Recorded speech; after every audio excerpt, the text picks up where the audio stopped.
رحمة للعالمين سيدنا وحبيبنا وشفيعنا وقرة أعيننا ومولانا محمد صلى الله عليه وعلى آله الطيبين الطاهرين وصحابته الغر الميامين والتابعين وتابع التابعين ومن تبعهم بإحسان إلى يوم الدين وعلينا معهم وفيهم برحمتك يا أرحم الراحمين.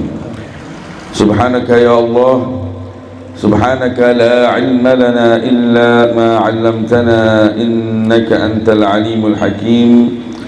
ربنا زدنا علما وارزقنا فهما وافتح لنا فتوح العارفين وفقهنا في الدين وعلمنا التأويل واهدنا إلى سواء السبيل وارزقنا فهم النبيين وحفظ المرسلين وسرعة إلهام ملائكة المقربين.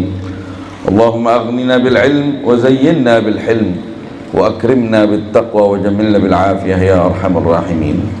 أما بعد, Alhamdulillah, puja dan puji syukur kehadirat Allah senantiasa kita panjatkan, salawat teriring salam keharibaan baginda Nabi besar Muhammad sallallahu alaihi wasallam senantiasa kita haturkan kepada yang terhormat para guru, para orang tua, para hadirin jamaah Majelis Ta'lim As-Surur di karangan atau di aula Madrasah Al-Fakhiriyah yang dimuliakan oleh Allah, terkhusus Al-Ustadz Al-Fadil Al-Kiai Abdul Rahim mata'anallah bituli hayatih, juga Al-Kiai Al-Haj Ujang Falihuddin mata'anallah bituli hayatih, dan para guru lainnya.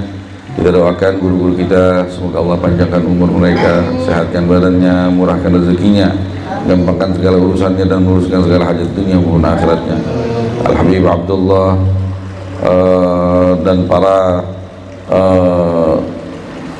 hadirin jamaah Majelis Ta'lim As-Surur yang dimuliakan oleh Allah, semoga kita semua dipanjangkan umur, disehatkan badan dalam keadaan ta'ah kepada Allah, diluluskan segala hajat dunia maupun akhirat kita, amin ya rabbal alamin. Alhamdulillah, kembali kita berjumpa bertatap muka di malam Kamis ketiga ya, dalam rangka melanjutkan pengajian rutin kita, yang mana dalam hal ini Al-Fakir diamanatkan untuk membaca dua kitab, yaitu pertama kitab Al-Muqaddimah Al-Hadramiyah fil Fiqh Syafi'iyah karya Syekh Abdullah bin Abdurrahman bin Hajj Fadal Al-Hadrami, juga kitab Al-Akhlaq lil Banin juz 2 karya Syekh Umar Baraja rahimahumullah rahmatul abrar wa adamalana nafi' bi ulumihim wa bi asrarihim fi darin amin.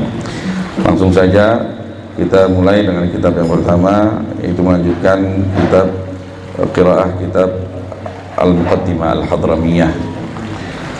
Bismillahirrahmanirrahim. Qala al-muallif Syekh Al-Allamah Al-Faqih Abdullah bin Abdurrahman bin Hajj Fadal fi kitabih Al-Muqaddimah Al-Hadramiyah fil Fiqh Syafi'iyah rahimahullah rahmatul abrar wa adamana nafi' bil ulumi wa asrar fid darain amin, ila an qala radhiyallahu ta'ala anhu wa anna wa ankum faslun la tasihhu at-taharatu bil ma'il musta'mal al-qalil fi raf'i hadathin wa la izalati najasin. فإذا أدخل المتوضئ يده في الماء القليل بعد غسل وجهه غير ناو الاغتراف صار الماء مستعملا، والمستعمل في مسنون كالغسلة الثانية والثالثة تصح الطهارة به. بسم الله الرحمن الرحيم. Berkata Al-Imam Al-Alim Al-Allamah Al-Faqih Abdullah bin Abdurrahman bin Hajj Fadal dalam kitabnya yang berjudul Al-Muqaddimah Al-Hadramiyah fil Fiqh Syafi'iyah, semoga rahmat Allah senantiasa mengikutinya dan Allah berikan kita manfaat melalui ilmu-ilmunya dan rahasia-rahasia Allah yang Allah berikan kepadanya, yang kita rasakan insyaallah manfaatnya baik di dunia maupun di akhirat, sampai kepada apa yang beliau tulis di dalam kitabnya ini dengan kata atau tulisan faslun, fasal berikutnya, ya, setelah membahas tentang dua macam air, yaitu pertama air al-mutlaq, mutlak, yaitu air yang benar-benar air putih yang belum terkontaminasi dengan zat lain, ya, yaitu air yang secara hukum suci, mensucikan, dan sekaligus pengecualiannya. Juga setelah kita membahas juga al-ma'ul mutaghayyir, air mutlak yang terkontaminasi dengan zat suci, ya, yang larut, ya, dan air tersebut memang tidak butuh dengan zat tersebut, ya, yang mana hukumnya suci tetap tapi tidak mensucikan. Kita juga sudah membahas al-ma' al-makruh, ya, isti'maluh, air yang walaupun dia itu sah, tahir, mutahhir, hanya saja penggunaannya makruh, ya. Di antaranya al-ma'ul mushammas, air yang panas karena sengatan sinar matahari dengan persyaratan-persyaratannya sudah kita bahas. Kita sekarang masuk ke pembahasan tentang penggunaan air al-musta'mal, ya. Air musta'mal ini masuk kategorinya sama secara hukum dengan al-ma'ul mutaghayyir yang sudah kita bahas dan al-ma'ul makruh, al-mushammas diantaranya, iya. Artinya dia hukumnya tahir, suci, tapi ghairu mutahhirin, tidak mensucikan. Nah, lalu apa itu al-ma'ul musta'mal? Faslun, la tasihhu at-taharatu bil ma'il musta'mali. Tidak sah dalam madhab Imam Syafi'i, ya, at-taharatu bersuci bil ma'i al musta'mal, dengan air yang pernah sudah digunakan air tersebut untuk bersuci. Air sudah digunakan untuk bersuci, tidak bisa digunakan lagi air tersebut, ya, untuk bersuci lagi. Artinya airnya sudah musta'mal, sudah pernah digunakan. Nah, itu tidak sah, tidak mengangkat hadas dan tidak menghilangkan najis, ya, tidak menghilangkan najis, ya.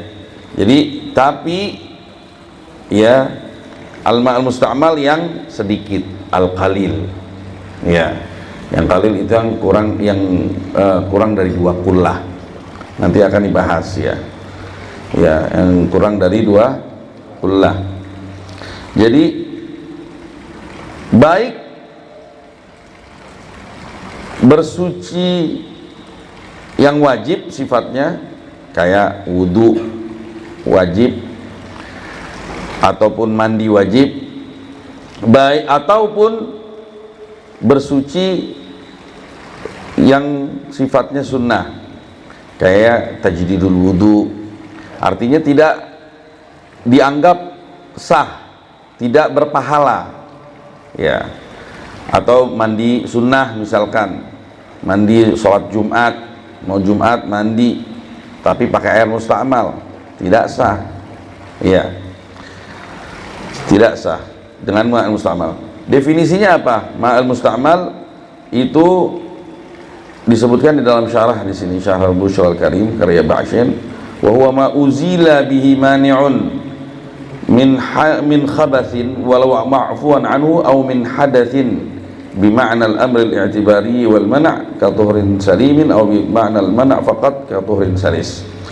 Jadi air yang mana air tersebut sudah digunakan untuk menghilangkan perihal yang mencegah orang untuk sholat, ya. Perihal yang mencegah orang untuk sholat apa?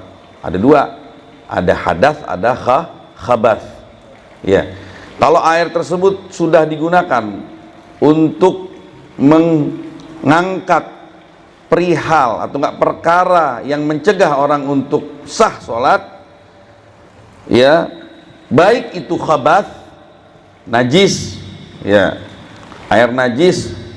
Tapi kan kalau air udah kena najis, mutanajis namanya, bukan mustamal. Nah, itu nanti antum tahu di ma'il, kasus ma'il ghusalah, kalau air cucian, ya nanti ada pembahasannya tuh insyaallah.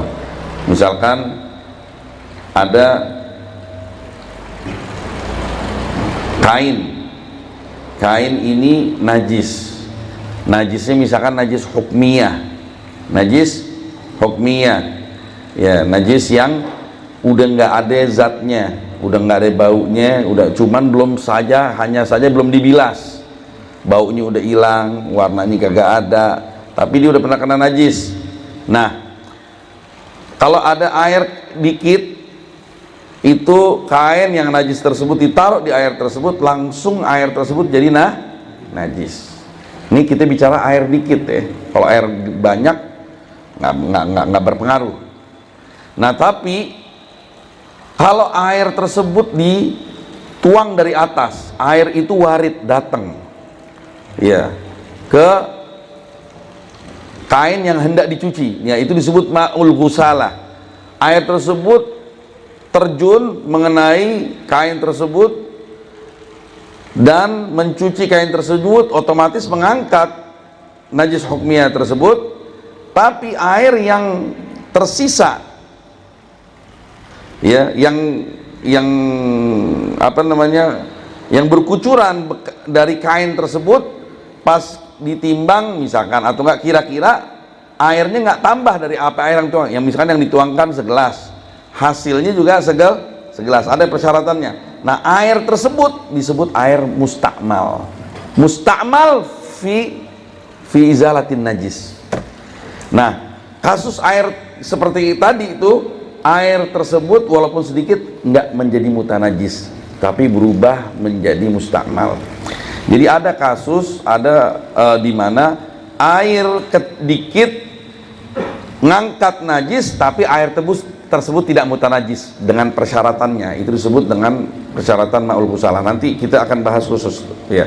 Intinya air, ya, yang pernah digunakan untuk mengangkat najis dengan persyaratannya sehingga air tersebut tidak mutanajis, ya, atau air tersebut sudah mengangkat hadas, ya, baik hadas akbar maupun hadas asghar, ya, maka air tersebut mustakmal, dengan syarat air tersebut terpisah dari anggota badan kita, atau enggak dari yang dicuci. Kalau dia masih di dalam sini, misalkan begini, kita wudhu, ambil air, misalkan pas giliran tangan, air mengalir dari atas sini ke sini, dong. Pas air lagi ngangkat hadas yang di ujung jari, berarti airnya sudah tergunakan dong untuk ngangkat hadas, benar gak? Berarti air tersebut nggak bisa ngangkat di bagian-bagian tangan yang lainnya, kan mustakmal, Ustaz. Nah, air selagi masih yataraddad, masih ada di lingkungan anggota wudhu itu, selagi belum terpisah, maka belum dihukumi mustakmal. Kapan nih mustakmal? Tatkala sudah terpisah dari anggota wudhu tersebut. Paham? Jadi al-ma'ul mustakmal, ya, itu pertama nggak mungkin mustakmal kecuali air itu sedikit. Yang kedua, air tersebut harus udah dipakai untuk ngangkat khabath dan hadas. Iya, kalau misalkan kita udah buang air kecil atau nggak buang air besar, berarti kan di tubuh kita ini, di anggota wudhu kita ini ada hadas namanya, al-amrul i'tibari, sesuatu yang tidak terlihat tapi dianggap adanya oleh syariat, itu disebut al-amrul i'tibari. Nah, itu dengan air wudhu tersebut diangkat al-amrul i'tibari tersebut. Iya, zat yang tidak terlihat tapi dianggap ada oleh syariat itu. Nah, kalau air mengangkat model seperti itu dan model najis yang seperti yang tadi dikisahkan, maka dan terpisah dari anggota wudhu, maka air tersebut menjadi mustamal. Iya, jadi air sedikit yang digunakan untuk mengangkat hadas dan khabath, ya, dan sudah terpisah dari anggota badan, maka disebut air tersebut mustamal. Nah, berarti kita wudhu nih, wudhu. Nah, air yang netes dari anggota wudhu dikumpulin lagi, dimasukin dalam cawan, terus kita mau pakai lagi wudhu, itu tidak bisa. Itu disebut mustamal. Tapi apakah hanya mengangkat hadas dan khobath? Ya, lebih tepatnya bukan hanya ngangkat hadas dan khobath. Intinya mastu'mila mala budda minhu. Air apabila digunakan untuk mengangkat sesuatu yang memang harus diangkat, walaupun yang harus diangkat itu sifatnya bukan hadas ataupun khabath. Contoh orang laki kawin sama perempuan Nasrani atau enggak Yahudi, dengan persyaratannya dalam mazhab boleh, ya, dengan persyaratannya. Apalagi kalau Bani Israel, boleh laki muslim kawin sama orang yang ahli kitab, tapi dengan persyaratannya, ya, jangan langsung habis ini lo, wah mumpung kebetulan gue lagi pacaran nih, ayo gue kawin besok. Tar dulu, ada persyaratannya, ya. Nah, boleh kan kawin beda agama kalau lakinya muslim, perempuannya yang kafir, tapi kafir ahli kitab, dengan persyaratannya. Nah, habis itu perempuan ini head, benar gak? Nah, terus perempuan ini head, selesai head mau digauli, boleh gak? Nggak boleh, dia harus mandi dulu. Lah, kan dia kafir, apa yang mau diangkat? Iya. Nah, tetap ada sesuatu. Intinya apa? Ini perempuan wajib mandi, baru halal digauli. Berarti air ini sudah digunakan untuk perkara yang wajib dilakukan, walaupun sifatnya bukan ngangkat hadas maupun khobath. Atau seperti air digunakan untuk anak kecil yang belum mumayyiz, untuk tawaf. Kita mau bawa anak kita nih, segini nih, anaknya Ustadz Ujang, mau dibawa tawaf. Iya, tetap kita harus wuduin dia. Iya, itu syaratnya. Iya. Nah, bekas dipakainya itu disebut mustamal, karena air tersebut sudah digunakan dalam perkara bersuci yang harus dilakukan, walaupun tidak mengangkat hadas dan khobath. Makanya definisi air mustamal yang lebih tepat, mastu'mil, apa namanya, disebutnya di sini mastu'mila ma la budda minhu. Ya, mastu'mila fi ma la budda minhu. Disebut di sini diantaranya baik mengangkat sesuatu yang dilarang dengan pengangkatan yang sifatnya umum yang kita tahu nih, kayak kita wudhu, itu kan umum setiap orang yang, ataupun yang sifatnya khusus seperti bersucinya ya anak yang belum mumayyiz untuk tawaf, karena tidak sah kecuali dengan itu. Atau bersucinya orang kitabiyah, perempuan kitabiyah ya, yang ahli kitab tadi, bersuci dari haid supaya halal digauli. Atau enggak perempuan yang gila, istrinya gila, terus hilang dari kegilaannya, terus disuruh mandi dulu ya untuk digauli, padahal waktu itu dia nggak mukallaf saat itu, waktu dia mungkin haid atau nggak apa di masa kegilaannya ya. Nah itu tetap dikategorikan ma' musta'mal. Jadi paham ma' musta'mal sekarang? Ma' musta'mal ma'ul qalil, air sedikit, lalu nah habis riwayatnya. Itu yang pakai itu aja tuh, yang kabel aja.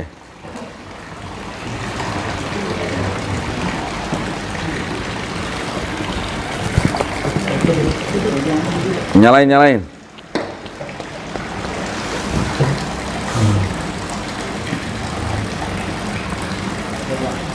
Lalu, ma' mustamal adalah air mutlak, ya, air mutlak yang sedikit dan sudah digunakan dalam perkara bersuci yang sifatnya wajib, ya, walaupun nggak mengangkat hadas dan khobat dalam kasus tertentu, ya, dan sudah terpisah dari anggota tubuh wudu atau anggota tubuh mandi. Tiga syarat ini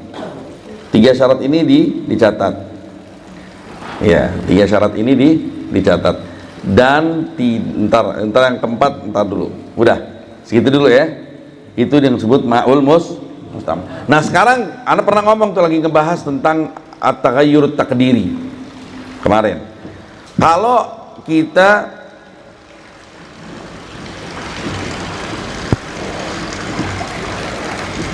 ada air di ember atau enggak di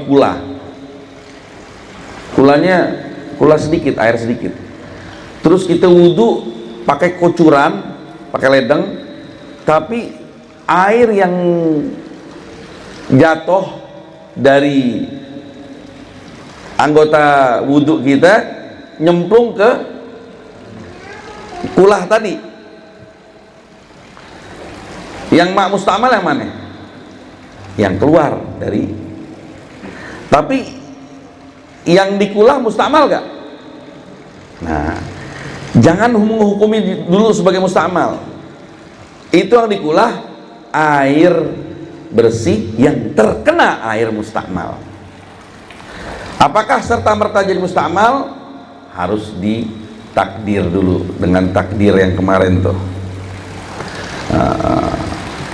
Kalau misalkan kira-kira air mustamal yang jatuh dari anggota badan kita itu kira-kira ada segayung, anggap gayung ini isinya sirup, terus sirup dituangin di kulah tadi, bakal ngerubah air tersebut gak?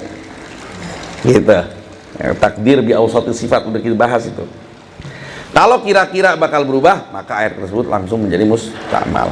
Tapi kalau kira-kira nggak berubah atau nggak perubahannya hanya sedikit, ya, nggak dianggap air mutaghayyir, maka tidak mustamal. Dan mentakdir seperti ini itu hukumnya sunnah. Andai kan gue nggak mau takdirin, langsung aja gue mau pakai lagi tuh air yang dikulah, tetap sah. Nah banyak orang nggak salah paham, ya, air yang terkena air mustamal udah dianggap mustamal. Padahal air yang mustamal itu air yang netes dari anggota tubuh wudu atau mandi. Iya. Jadi la tasihhu at-taharatu bil ma'i mustamal al-qalil fi raf'i hadatsin wala izalatin najis. Tapi kalau air mustamalnya ada banyak, ini seember mustamal, ada 10 ember atau enggak ada 100 ember. Terus dijadiin satu semuanya. hasilnya lebih dari 2 kullah, hilang itu status air mustakmal. Karena air mustakmal la yutasawwar illa fil ma'il qalil, kecuali di air sedikit. Paham ya? Nah sekarang contoh nih, ada contoh kasus. Fa idza adkhala al mutawaddi'u yadahu fil ma'il qalil. Apabila, nih dengerin, si yang wudu, orang yang lagi wudu ini wudu ngobok nih. Yang sering deh wudu ngobok, airnya kulahnya ini nggak 2 kulah ya, kecil gitu kayak di kamar mandi itu ya. Kita wudunya kita ciduk begitu. Pertama kita ciduk buat cuci tangan kita. Mustakmal gak? Kagak, karena kan ngangkat yang sunnah, bukan ngangkat yang malabudda minhu. Bentar gak? Kumur-kumur ya. Pas muka, pas diangkat muka, masuk tangan, seret, cuci muka. Yang mustakmal mana? Yang ini belum jadi mustakmal nih. Nah, tapi udah setelah cuci muka 3 kali, giliran mau nyuci tangan. Giliran tangan. Fa idza adkhala al-mutawaddi'u yadahu fil ma'il qalil. Apabila seorang yang lagi wudu, gilirannya dia sekarang mau ngangkat hadas dari tangannya dan dia masukin tangannya ke ma'ul qalil. Seret, masukin. Ba'da ghasli wajhihi, setelah dia mencuci mukanya. Ghaira nawin al-ikhtiraf, tanpa dia niat dalam memasukkan tangannya, niat untuk nyiduk air. Beda mengangkat hadas di dalam kolam sama mengangkat hadas di luar kolam. Kalau ngangkat hadas di luar kolam, kayak kita ngambil gayung, ambil airnya, ditaruh di luar kolam, terus tetes baru ke kolam. Tapi kalau ngangkat hadas di air kolam, di dalam kolam, kita masukin tangan, terus kita giniin, misalnya. Nah itu ngangkat hadas di air kolam. Nah sekarang kan giliran tangan nih mau diangkat, pas nih tangan nyentuh tuh air yang sedikit, seret, tanpa kita niat di dalam memasukkan tangan untuk menjadikan tangan ini sebagai gayung, maka langsung serta-merta air tersebut jadi mustakmal. Karena gilirannya tangan untuk ngangkat hadas, lo celupin tanpa lo niatin tangan itu sebagai cidukan. Pas masuk tuh tangan langsung otomatis keangkat hadasnya di dalam kolam, langsung itu air semua jadi mustakmal. Kecuali kalau ente niat ikhtiraf. Lagi wudu, pas di dalam tangan, ya Allah, saya niat ikhtiraf, saya niat nyiduk. Ambil cidukan, baru gitu, seret. Nggak apa-apa itu. Karena pas lagi nyelup tangan, kita nggak niat ngangkat hadas. Kita angkat pas di luar kolam baru dipakai buat ngangkat hadas. Karena pertama kita niatin buat nyiduk, bukan buat ngangkat. Nah itu baru sah. Makanya kalau lagi mau wudhu di kolamnya airnya sedikit, ya pas giliran mau tangan, niat dengan masukin tangan itu bukan niat ngangkat, tapi niat ikhtiraf, namanya niat nyiduk. Fa idza adkhala al-mutawaddi'u yadahu fil ma'il qalil ba'da ghasli wajhihi ghaira nawin al-ikhtiraf sara al-ma'u musta'malan. Air itu menjadi mustakmal semua kalau dia nggak niat ikhtiraf. Kecuali dia niat ikhtiraf. Nah, terkait niat ikhtiraf, ulama beda pendapat apakah wajib atau tidak. Al-mu'tamad wajib niat ikhtiraf supaya nggak mustakmal. Tapi banyak juga ulama yang berpendapat tidak mesti niat ikhtiraf. Orang toh pun kalau lagi nyiduk begitu, ya maksudnya niat ini nyiduk, nggak perlu diniatin lagi. Termasuk diantaranya kalau dari kalangan habaib adalah Habib Umar bin Abdurrahman al-Atas sahibul ratib, bilang nggak perlu niat ikhtiraf. Udah di saat kita nyelup begitu otomatis maksudnya mau kecuali kita nyelam atau kita masukin tangan kita gini-giniin. Nah ini namanya bukan niat ikhtiraf. Kecuali kalau ente bentuknya kayak begini, nggak perlu niat juga, Allah juga tahu itu maksudnya mau itu. Jadi nggak usah khawatir. Ente sekarang ada ember kecil, ente wudhu di situ, nggak masalah, nggak bakal jadi mustakmal air tersebut. menurut pendapat ulama yang mengatakan tidak perlu niat i'tiraf. Dan juga bahwa ember ya kan harus ditakdir di gudira takdiran kayak kasusnya kemarin harus ditakdirkan kayak air sirup, air niat, nggak perlu, itu sunnah. Jadi nggak apa-apa. Paham? Terakhir, wal musta'malu fi masnunin kal ghusl tsani wa tsalitsah tasihhu taharrud. Nah, adapun air yang digunakan untuk wudu sunnah atau enggak basuhan yang kedua dan yang ketiga itu kan sunnah. Yang wajib kan yang pertama. Nah, itu tidak musta'mal karena air tersebut tidak digunakan untuk perkara suci yang wajib. Sampai di sini paham? Baru faslun berikutnya. Jadi itu tentang ma'ul musta'mal. Insyaallah udah nggak ada debat lagi tentang ma'ul musta'mal. Banyak orang yang musta'mal tuh enggak gitu. Nah, selesai kajian tentang fikih. Sekarang kita sedikit kita baca tentang akhlak. Ya. Bismillahirrahmanirrahim. Qala al-muallif rahimahullah ta'ala wa nafa'na bihi wa bi'ulumihi fid dharain amin. Kemarin bicara tentang anak yang disayang sama gurunya, ya, murid yang disayang sama gurunya.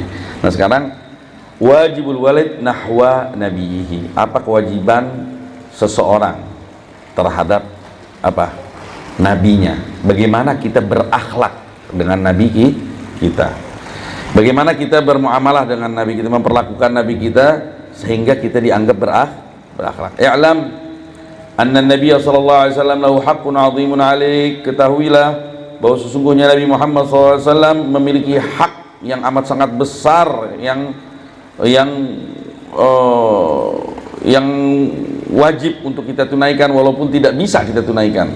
Artinya Nabi Muhammad punya budi yang begitu besar. Wa haqquhu a'zamul huquq ba'da haqqillahi ta'ala, dan haknya Nabi adalah sebesar-besarnya hak setelah haknya Allah Subhanahu wa taala.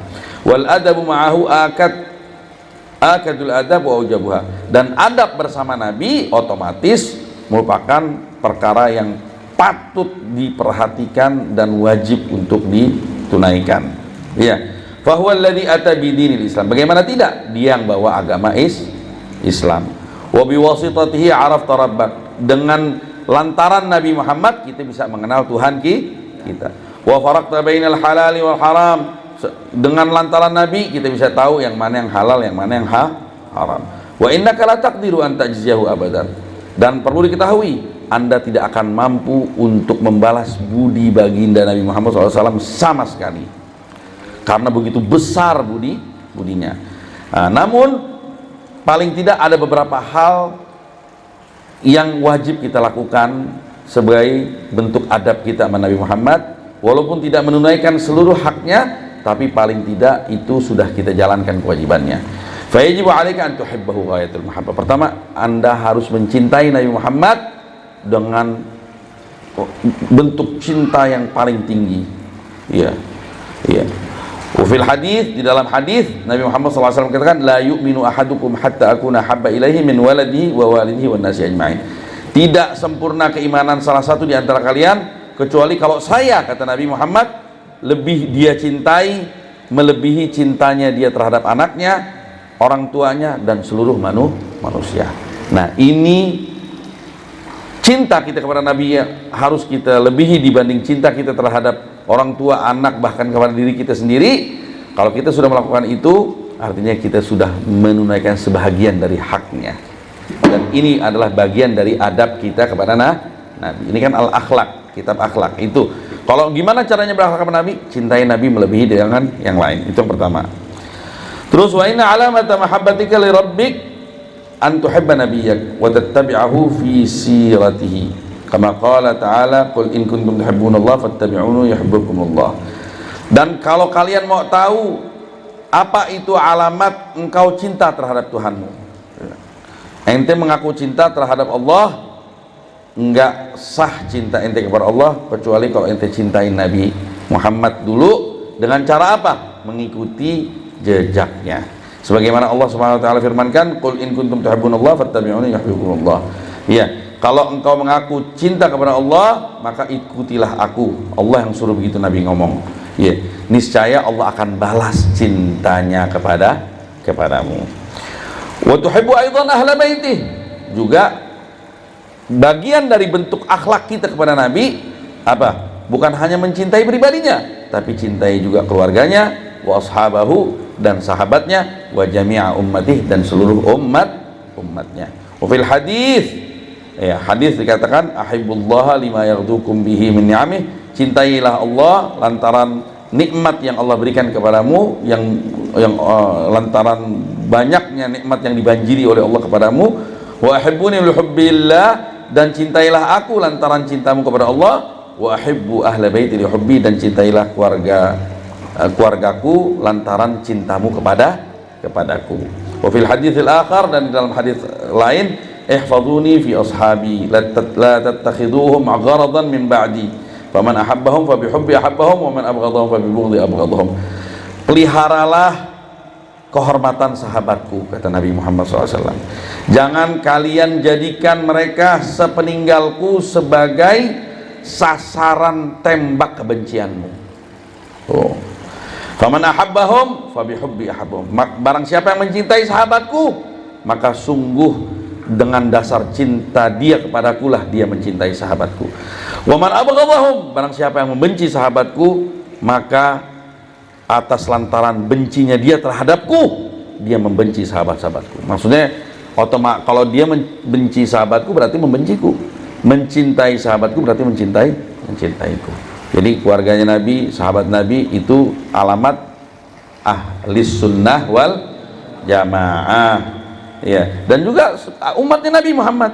Wa fil haditsil akhar, la yu'minu ahadukum hatta yuhibba li akhihi ma yuhibbu li nafsihi. Ini dalil juga bentuk adab kita kepada Nabi, kita harus cintai saudara kita yang beriman. Dalilnya apa? La yu'minu ahadukum hatta yuhibba li akhihi ma yuhibbu li nafsihi. Tidak sempurna keimanan salah satu di antara kalian kecuali kalau dia cinta buat saudaranya apa yang dia cintai untuk dirinya. Ya. Ente cinta, ente senang diperlakukan dengan baik, perlakukan saudaramu dengan baik. Ya. Yang berikutnya, bukti adab kita kepada Nabi, wa antuti'ahu fi jami'i awamiri, taat terhadap seluruh perintahnya. Kama qala ta'ala, sebagaimana Allah firmankan, man yuti'ir rasulah faqad ata'a Allah. Barang siapa yang taat kepada Rasul, maka dia sungguh telah taat kepada Allah. Wa ma atakumur rasulu fakhudhuhu wa ma nahakum anhu fantahu. Apa yang dibawa oleh Nabi Muhammad, terima bulat-bulat, dan apa yang dilarang oleh baginda Nabi, hindari secara utuh. Wa min ta'ati, dan di antara bentuk ketaatan kepada Nabi, antan suradinahu, engkau harus bela agamanya, biqaulik wa fi'lik, dengan ucapanmu dan sikapmu, wa tudafi an syari'ati, dan engkau bela syariatnya, bikul istita'atik, dengan semampumu. Kalau ada syariat dinodai, engkau harus paling terdepan marah untuk itu.